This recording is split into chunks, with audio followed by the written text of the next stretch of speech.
સ્વાદથી પાચન સુધી ભાગ 2।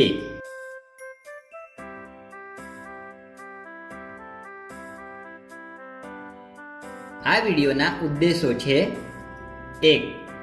મોઢાથી લઈને પેટ સુધીની જમવાની સફર। 2. મીઠું અને ખાંડના મિશ્રણ વિશે સમજવું। 3. આપણા વિકાસ માટે સ્વચ્છ અને સંતુલિત આહાર શા માટે જરૂરી છે।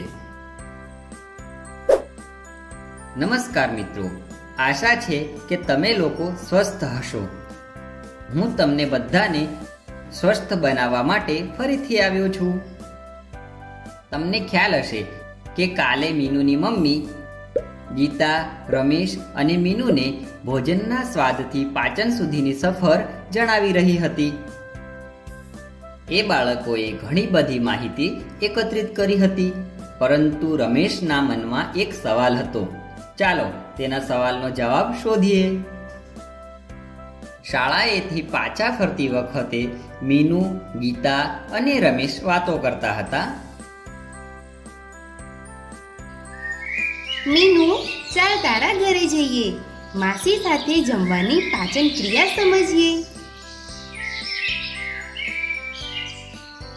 હા મીનુ, મારે પણ મારા સવાલનો જવાબ જાણવો છે। તારો પ્રશ્ન શું હતો, રમેશ? મારે માસીને પૂછવાનું હતું કે ખોરાક મોઢામાંથી પેટમાં કેવી રીતે જાય છે। હા, ચાલો મિત્રો મારા ઘરે જઈએ, મારી મમ્મી રાહ જોતી હશે। મમ્મી, જો અમે ફરી આવી ગયા। ચાલ હવે જમવાની આગળની યાત્રા વિશે કહે। આવો બાળકો, બેસો। પહેલા આ કેટલાક ફળ ખાઓ, તમને ભૂખ લાગી હશે। મને યાદ છે માસી, મારે 32 વખત ચાવવાનું છે। હા રમેશ, શાબાશ। માસી, કહો તો ખોરાક મોઢામાંથી પેટમાં કેવી રીતે જાય છે। સારું બાળકો, મને કહો કે ખોરાક ચાવ્યા પછી ખોરાક ક્યાં જાય છે? પેટમાં। અને પેટમાં કેવી રીતે જાય છે? અન્નનળીથી।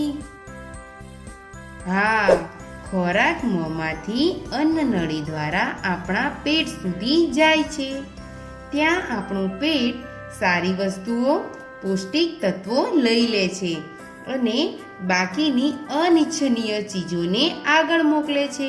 આનાથી આપણને આખો દિવસ કામ કરવાની, વાંચવાની અને રમવાની શક્તિ મળે છે। આ પ્રવાસ કેટલો ચમત્કારિક છે મારા મિત્રો। લાગે છે રાજા ઉઠી ગયો છે, એને ભૂખ લાગી હશે।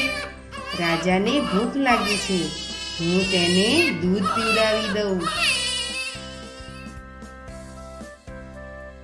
માસી, તમને કઈ રીતે ખબર પડી કે રાજાને ભૂખ લાગી હશે? રાજા બહુ નાનો છે, જ્યારે તેને ભૂખ લાગે ત્યારે તે રડે છે। હું સમજી જાઉં છું કે તેને ભૂખ લાગી છે। સારું, એ કહો, જ્યારે તમે વધારે સમયથી ભૂખ્યા હો ત્યારે તમને કેવું લાગે છે? મને તો ચક્કર આવવા લાગે છે। કોઈ હસતા નહીં। મને જ્યારે ભૂખ લાગે છે ત્યારે મારા પેટમાંથી અવાજ આવવા લાગે છે। હા, અમારા પેટમાંથી પણ અવાજ આવવા લાગે છે।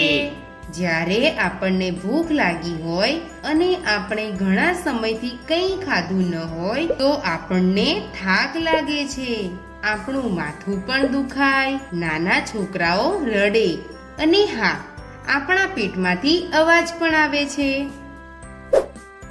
તમે જ કહો, જ્યારે તમે ઘણા સમયથી કંઈ ખાધું ના હોય તો તમને કેવું લાગે છે? મીનુ, આજે તો માસીએ આપણને કેટલી મજાની વાતો જણાવી। તારા ઘરે આવવાનું સાર્થક થઈ ગયું। ચાલ ગીતા, આપણે બધા ફરીથી પુનરાવર્તન કરીએ કે મમ્મીએ આપણને શું સમજાવ્યું. ચાલો મિત્રો શરૂ કરીએ. જીભ પર દરેક સ્વાદનું એક આગવું સ્થાન છે. થૂકના લીધે આપણને ખોરાક ચાવવામાં મદદ મળે છે અને આપણે ખોરાકને સારી રીતે ગળી શકીએ છીએ. આપણે ખોરાકને ધીમે ધીમે ચાવીને ખાવો જોઈએ. ખોરાક મોઢામાંથી અન્નનળીમાં જાય છે અને ત્યાંથી આપણા પેટમાં જાય છે. જ્યારે આપણને ભૂખ લાગે ત્યારે આપણને માથું દુખાય છે, ચક્કર આવે છે અને પેટમાંથી અવાજ પણ આવે છે. વાહ બાળકો, શું વાત છે, તમને તો બધું જ યાદ છે. ત્યારે સરિતા કાકીએ દરવાજો ખખડાવ્યો. મમ્મીએ જ્યારે પૂછ્યું તો તેમણે કહ્યું તેમની છોકરી માલાને ઝાડા ઉલટી થઈ ગયા છે. તે કંઈ જ ખાઈ રહી નથી. તેને બહુ જ કમજોરી આવી ગઈ છે. તેમણે એ પણ કહ્યું કે લાગે છે દવાખાને જવું પડશે. મમ્મીએ તરત જ મીઠું અને ખાંડનું મિશ્રણ બનાવ્યું અને સરિતા કાકીને આપ્યું અને કહ્યું કે માલાને ધીરે ધીરે પીવડાવવાનો પ્રયત્ન કરજો. મમ્મી, તું માલાને આ મીઠું અને ખાંડના પાણીનું મિશ્રણ કેમ પીવડાવવાનું કહી રહી હતી? બાળકો, જ્યારે આપણા પેટમાં કંઈ ટકતું નથી અને આપણને ઝાડા ઉલટી થાય, ઘરે જ સ્વચ્છ પાણીમાં મીઠું અને ખાંડ નાખીને ધીમે ધીમે પીવડાવવું જોઈએ. માલાના પેટમાં કંઈ જ ટકતું ન હતું અને તેના શરીરનું બધું પાણી ઝાડા ઉલટીના કારણે બહાર આવ્યું હતું. તેથી આ મીઠું અને ખાંડનું મિશ્રણ થોડી તાકાત આપશે. મારી શાળામાં અમારા રમતગમતના શિક્ષક પણ અમને રમ્યા પછી મીઠું અને ખાંડનું મિશ્રણ પીવડાવે છે. પણ કેમ? કારણ કે રમેશ, તડકામાં રમ્યા પછી તારા શરીરમાંથી પરસેવો નીકળે છે. તેના કારણે તને થાક લાગે છે. આ મીઠું અને ખાંડનું મિશ્રણ તને તરત જ તાકાત આપે છે. ઓહ, હવે સમજાયું. તેને પિતાની સાથે જ રમવાની હિંમત ક્યાંથી આવે છે. તો મિત્રો, સમજ્યા તમે કે મીઠું અને ખાંડનું મિશ્રણ ઝાડા ઉલટીમાં તમારી કેટલી સુરક્ષા કરે છે. માલાના ઝાડા ઉલટી કેટલાક કલાકમાં બંધ થઈ ગયા હતા. મમ્મીએ મીઠું અને ખાંડનું મિશ્રણ દર અડધા કલાકે પીવડાવવાની સલાહ આપી હતી અને તેને ખીચડી અને દહીં જેવી પ્રવાહી વસ્તુઓ ખાવાની પણ સલાહ આપી હતી. મમ્મી, અમારી શિક્ષિકાએ અમને સમજાવ્યું હતું કે આપણે તળેલો ખોરાક ઓછો ખાવો જોઈએ. તેમણે કહ્યું હતું કે વધારે તળેલું ખાવાથી મેદસ્વીતાપણું આવે છે. સાચે જ મને તો પૂરી ખૂબ જ ભાવે છે. હા મીનુ, તારી શિક્ષિકાએ બિલકુલ સાચું જ કહ્યું હતું. સમતુલ આહાર ખૂબ જ જરૂરી છે. ક્યારેક કોઈ કારણથી ઓછું ખાવાથી બીમારી થઈ શકે છે અને વધુ ચરબીવાળો અને તળેલો ખોરાક ખાવાથી મેદસ્વીતા આવે છે. એટલા માટે આપણે સમતુલ આહાર ખાવો જોઈએ, કસરત કરવી જોઈએ અને આજુબાજુ સાફ સફાઈ રાખવી જોઈએ.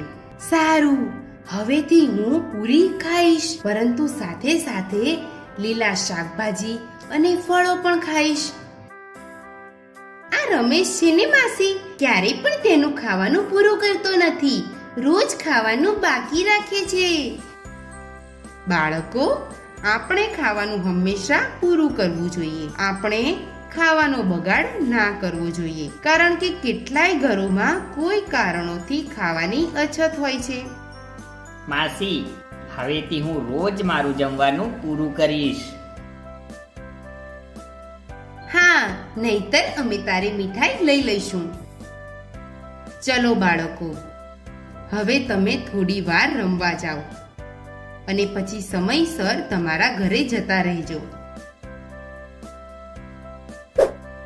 બધા છોકરાઓ માસીનો આભાર વ્યક્ત કરીને જતા રહ્યા. તો મિત્રો, આશા રાખું છું કે જમવાથી લઈને પાચન સુધીની સફરમાં તમને મજા આવી હશે. તમે લોકોએ જે પણ શીખ્યું તે યાદ રાખજો. હવેથી હંમેશા સારું ખાઓ અને સ્વસ્થ રહો.